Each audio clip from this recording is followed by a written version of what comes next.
Guys, welcome back to Victory TV presented by Canva. I'm your host, Jake Barkadesh, and I'm joined by Melbourne Victory women's captain, Kayla Morrison. Kayla, we're back. We've got plenty to get through tonight.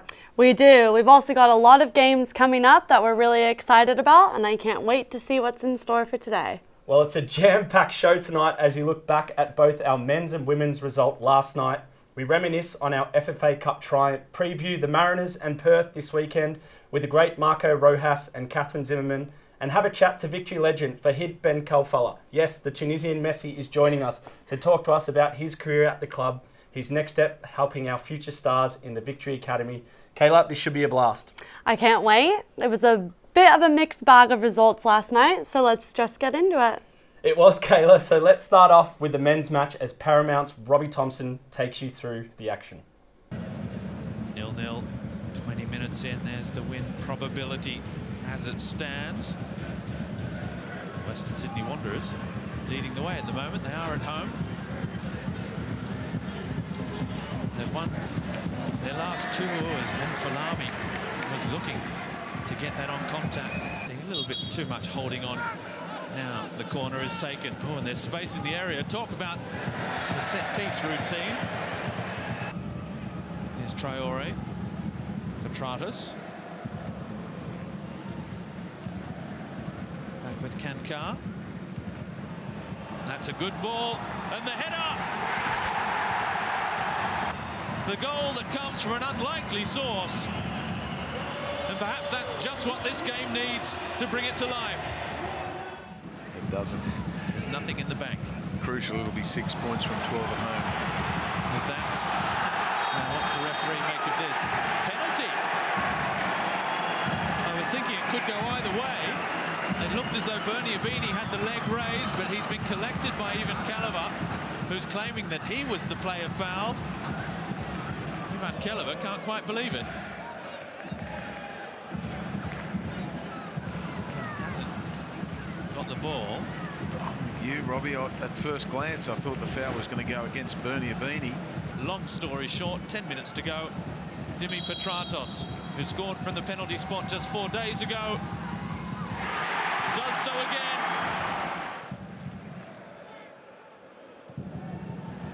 But Victory may be straight back in. Well, what's the referee going to make of that?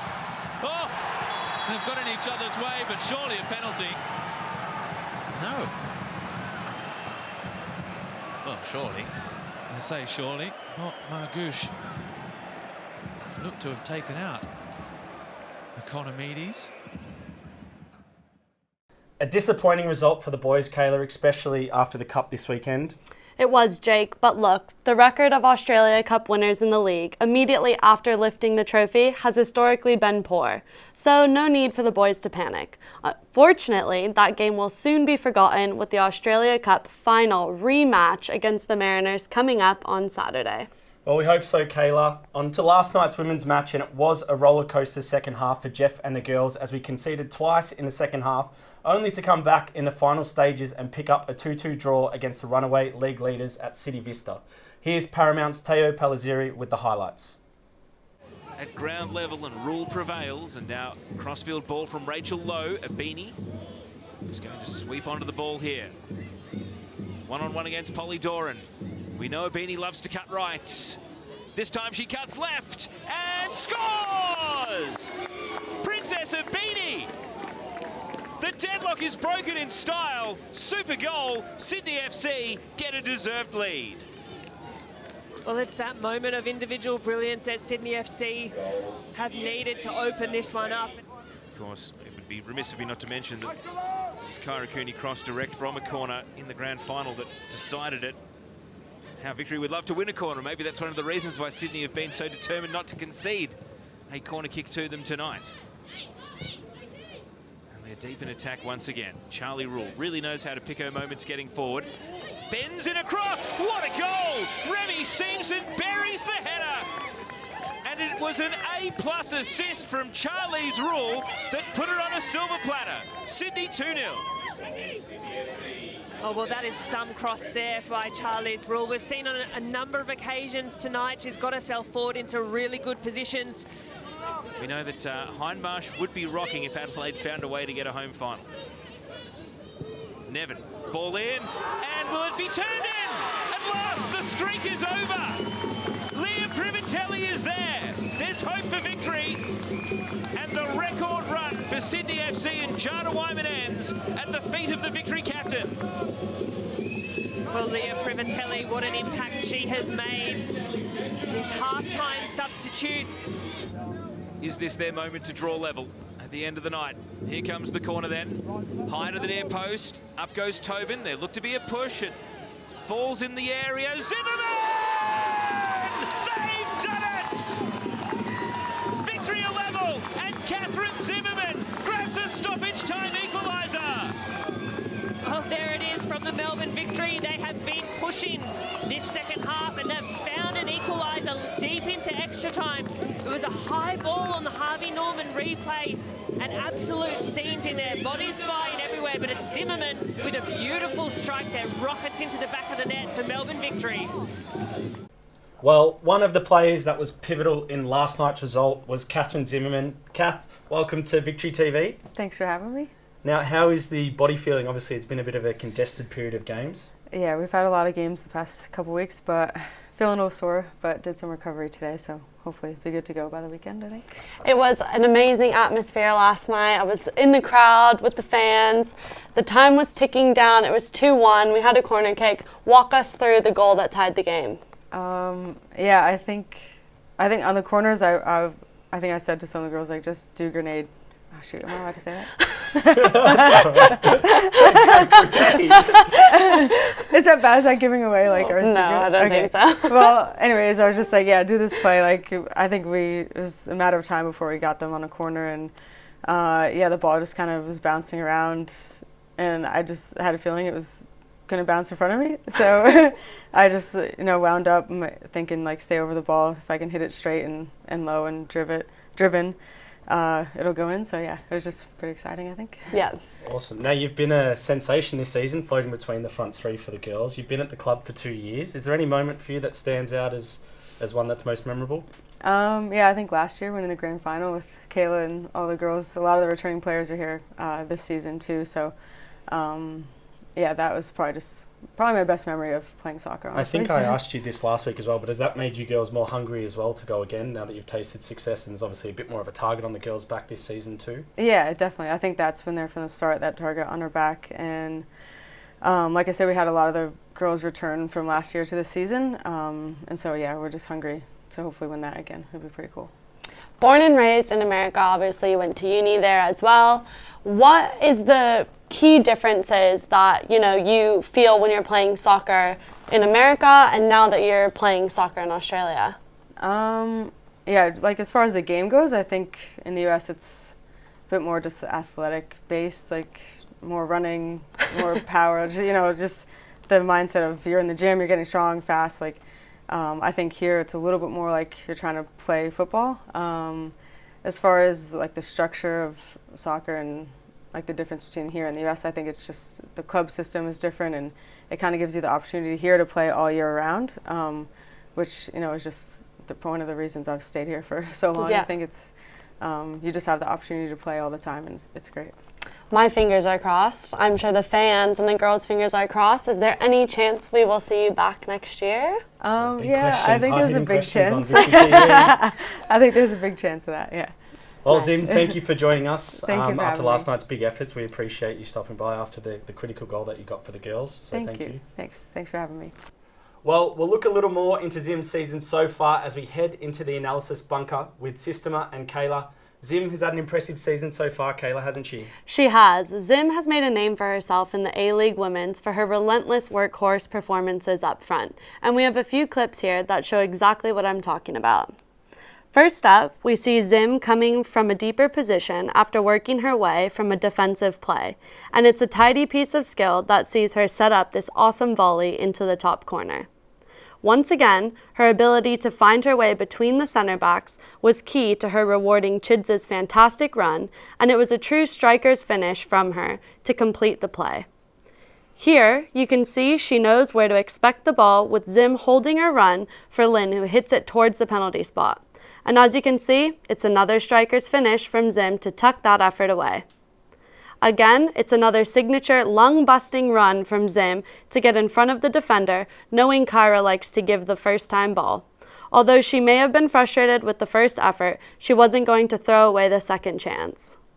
Again, you can see we hit the break and pause it there. Zim finds the run between the defenders and on the blind side of the center back to make an excellent run and a crazy touch in on goal. Although it doesn't work for her, as you'll see, it does in the end. She doesn't give up on the play and nets another. And we'll leave you with this final clip to show her work not only in attack, but in defense as well, where she busts a gut to get back in the box and make this goal-saving tackle to stop Western Sydney. In my opinion, a play that earned us those 3 points. So it's not just her work scoring goals that sets her apart in the league, but it is her incredible work rate and desire to leave everything on the pitch that truly makes her a great professional. A wonderful piece, Kayla, and thank you to Systema for providing that insight on Zim's season so far. Well, who could forget 2 Saturday nights ago when the club lifted its 9th senior men's trophy as Josh Belante and his side lifted the Australia Cup for the 2nd time in the club's history. A shout out to the admin team as we look into this special piece. Welcome to Amy Park for the 7th FFA Cup final. We set out on this journey 1 year ago. We are finally down to 2. Melbourne Victory, winners in 2015 and revitalised under Tony Popovich, versus Central Coast Mariners. We are all set in Melbourne. Here's Rojas, still Rojas, he's tripped surely. Free kick, Tippy Davidson this time. It is Jason Davidson! Oh, what a goal! That is a goal worthy of a cup final. Shota for Victory on the right. They've got numbers here. It's Economides. Can he finish it? Chris Economides! Wins the cup for Melbourne Victory. A late scare for Melbourne Victory, but they have won the cup.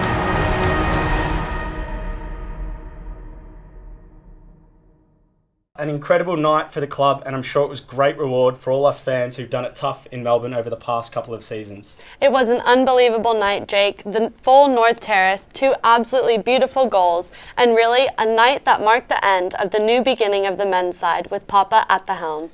And one man who was part of that night and lifted his first piece of silverware that night was Marco Rojas. Marco, thanks for joining us.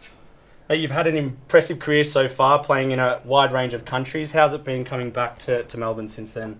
Thanks for having me. Appreciate the kind words. It's been really good. I've thoroughly enjoyed the few stints that I've had here with Victory, and yeah, I've been able to produce some of my best football over the years. So it's been really good to me. You've become a bit of a Victory legend now. You know, you've been here for a long time, scored a lot of goals, played with a lot of players, past players. So, I mean, it's probably a club that's close to your heart as well, I can imagine. Yeah, definitely. Again, you're far too kind.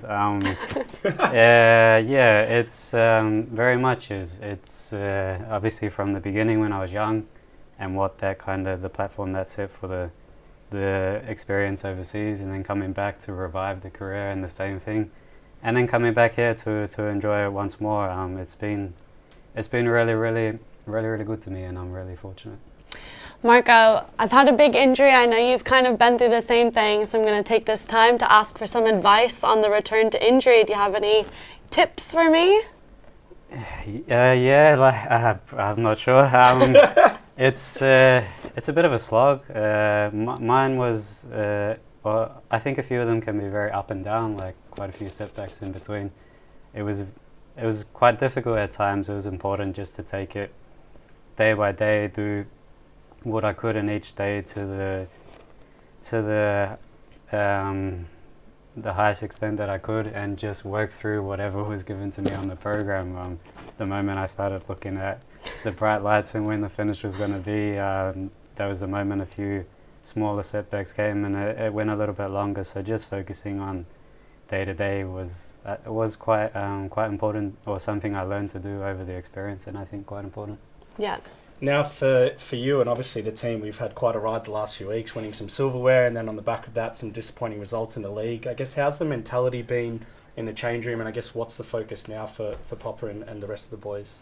Yeah, it's been really tough on us the last, it's like, what, 10, 11 days? It's been quite a shift from what we were experiencing that Saturday night to what we're experiencing now the day after the third loss in a row. So it's pretty tough, but we haven't become a bad team over the course of that small period, so we need to just get back to what the good things that we were doing before and just remove ourselves from this situation emotionally and start to remember what it was like before, work hard and stick together, and hopefully that brings us out of the little mess. And finally, on a lighter note, obviously winning the Cup has allowed us a position now to get qualification for the Asian Champions League. Is that something you're pretty excited about? Yeah, definitely. I got to experience it for the first time last year. Wait, you might have to cut this because I might be wrong. I think it was last year. I got to experience it last year, and it was really awesome. Like, you're playing against some really good teams. It's a good test for us as footballers and as a team. And who we're going up against in the qualifiers is a really big test. So that would be an awesome. Iniesta and Folk, we announced that last week. Yeah, that would be an awesome game. Dealing with the travelling is one other aspect of it that you probably could give or take, but the actual experience of playing against top quality opposition is really good. Well, Marco, thank you for coming in your busy schedule and joining us on Victory TV. Appreciate it. No problem. Thank you. Kayla, he's had an incredible season so far. It's good to see him up and about again.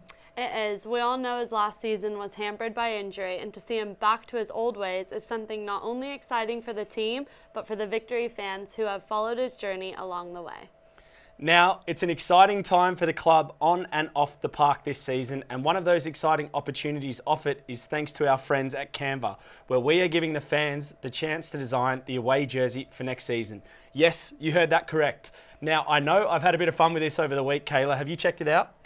Well, seeing as I'm hoping to wear the jersey for longer than 30 minutes of the first game, I thought I'd better have my say on what the kit looks like. So here is my design. Not bad. Thank you. Basically, I took some inspiration from two of my favorite EPL kits. The pattern and design comes from the 2019-2020 Man United away kit, and the color of the kit and vintage-looking color comes from the current Liverpool away kit. Even though my computer designing skills are horrible, I still think it looks like I should be on the next season of Project Runway. There we go. But Jake, earlier I did take a look at yours, and they are asking me to say that I think it has some potential, but you disagree? Truthfully, I don't know. Okay, well, look, I did go with some simplicity on my design. And as you can see, I've taken some inspiration from what was my favourite away A-League kit in the history of the A-League, was the Melbourne Victory 2012-2013 kit, which is one of my favourites. So the fluorescent colours, you can't miss our players in that, so there'll be no excuses to miss any passes. But we have seen some crackers in the submissions so far, and some that I think might miss the cut, but here is this one. Okay. I like this one myself. Right. Very good design from whoever that is. They've incorporated some of the mainstay colours, but at the same time, it's got a little bit of a new pattern that I've yet to see. We'll have to check out the next one. Okay. I think that's my favourite one thus far, to be honest. I do like the green. Very basic, just like yours, but yes, matching greens. And then I believe there is one of the most loudest away shirts you'll ever see in the history of the A-League if this one gets through. So I think there's a slim chance. But we've got all of Ivan Kulova's heads on this shirt. So shout out to this person for spending the time. I bet this one actually gets a lot of votes. Maybe mine. Now, Kayla, what's your thoughts on these and some of the shirts that we've seen so far? Look, I really like the first one that got shown, mine, and then I like the first one that got shown from the submissions. I also obviously like the really fun one at the end. It's going to be really exciting to, see everything that gets sent in. All I can say to end this is that you've lucked out because you've got a few more days to put in a new design. Well, you're not wrong there, Kayla, because don't forget you can submit your entry to our Canva Design, our away kit competition today. Entries close Monday, 7th of March 2022, with the top 3 submissions will be taken to a fan vote where you can decide our season 2022-2023 away jersey. Now, the moment you've been waiting for, the Tunisian Messi himself, 2015 championship winning forward, Fahed Ben K joins us from his home. Fahed, welcome to the show. He's Thanks, laughing. man. I thought you All might right, like that. I'm laughing at that, yeah. Yeah, you remember being called that? That was a very popular name for you when you were back at the club in the early days. Yeah, well, yeah, I wouldn't say I deserve that, but yeah, I'll take it, but yeah. No, well, I It's a bit big. I do want to ask you, I guess you've been out of the game for a couple of years, but just how retirement's been, a little bit about what you're doing now for all the fans that have been interested. Well, I've been good. Well, obviously with COVID, things have been a bit different, but trying to enjoy life. Yeah, I've traveled a lot, I would say, the first couple of years when I stopped, and then I was coaching also like here in NPL. And this year I've stopped, and I'm gonna be involved with the academy of the club, and in the same time I will kind of work with my agents in Europe, trying to get some players from here to Europe. So been busy, but yeah, trying to enjoy life. That's the main thing. Fahed, I was given my victory medal speech, and after everyone said it was good, but they said it had nothing on your victory medal speech. Could you walk us through that? I just heard something about maybe some fruits, some vegetables. Well, that speech, everyone talks about it, to be honest. Like, I don't know why. It was fun. It was a fun night. I think I also used some word, like F word, everything, like I shouldn't use those words. The fruits and veggies, I remember, was about the chairman, because I think it took a while, like the negotiation for the contract. And the chairman is like such a nice person, like seriously one of the best person you can have around. But when it comes to negotiation, yeah, he's I would say very tight. So yeah, that's why I was like, yeah, I'm not gonna get paid in fruits and veggies. That's the only thing I want is money. So, but no, we agreed, and we had a good time. When I go into negotiations, I'll have to remember that. Now, Fahed, I do want to take you back to the big season that it was in 2015, obviously winning some silverware, and you had a pretty stellar year yourself. Can you talk us through a little bit about that, what season was like for you, and obviously the team that Victory had at the time was one of the best in the club's history as well? To be honest, it was like, yeah, a great year. First of all, when I first came, I didn't know nothing about Australia and the football here, so I had no expectation. But when I first came, I was like, yeah, it looks good. It might be good, everything. We had a terrific season on the pitch, but I think the main thing for me was probably off the field. The people I've met, I've got players like I talked to today, Rash Mahazi, Jason Guerra, Daniel Georgievski, like they're like brothers to me, like family now today. So what we had off the field was probably the best thing. On the field, I loved it. I enjoyed every moment. We ended up winning. It was a great game, like the grand final. Seriously, like the atmosphere within the club was outstanding. But off the field was probably one of the best years of my career. Like it's just like the atmosphere. And at the end, we ended up going to Vegas, which was amazing. So what a year! But no, it was seriously one of the best year. Like I mean, all including like the life outside of football, or it was just amazing. So I had a great time, great people around the club. So it was amazing. And that year, like after a couple of months, I knew I was going to stay in Australia. And you mentioned you're still living in Melbourne, Fahed, which is why we're good friends. You live around the corner from me. But I'm keen to understand the work that you're going to be potentially doing with the club and working with our club's academy and the juniors, which is very exciting for them to work with a player like yourself. We spoke with Joe, who is the head of the academy, and look, we're still talking about it, but mainly it would be like taking some sessions sometimes, especially with the older group, and doing some specific coaching for like the strikers, for example, like working on crosses or shooting or finishing, whatever. So yeah, the next couple of weeks I'll start being around. We haven't decided yet how many days per week and that kind of stuff, but we'll find an agreement and I'll be around. Yeah. Well, Fahed, thank you for dialing in from home. We appreciate having you on and look forward to catching up with you soon and seeing you around the club. No worries. I'll come soon next time. I'll come on the stage and studio next time. Perfect. A big thank you to Fahed, the club legend, for making time for us tonight in what has been another massive show of Victory TV.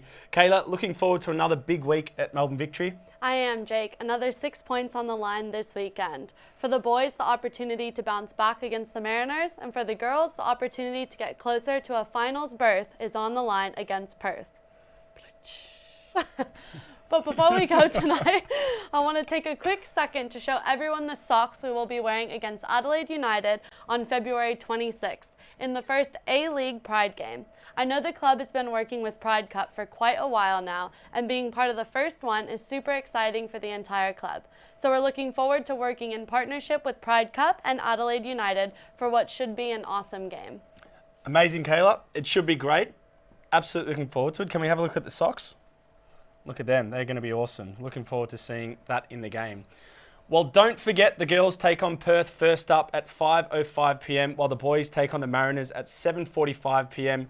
Tickets are available at Ticket Tech for another bumper day of football at Amy Park. And here's the upcoming month for our men's and women's side, with our next home match being the final doubleheader of the season on Saturday, 4th of March, as we face Macarthur and Canberra United. And the next episode of Victory TV, we can't forget, is next Thursday night at 8 p.m. So make sure you tune in, where we look ahead to our away trips to Brisbane and Adelaide in the men's and women's competition. And that's another episode of Victory TV, Kayla. It's been an absolute joy, presented by Canva, from myself, Jake Barkadesh, and Kayla Morrison. It's good night from us.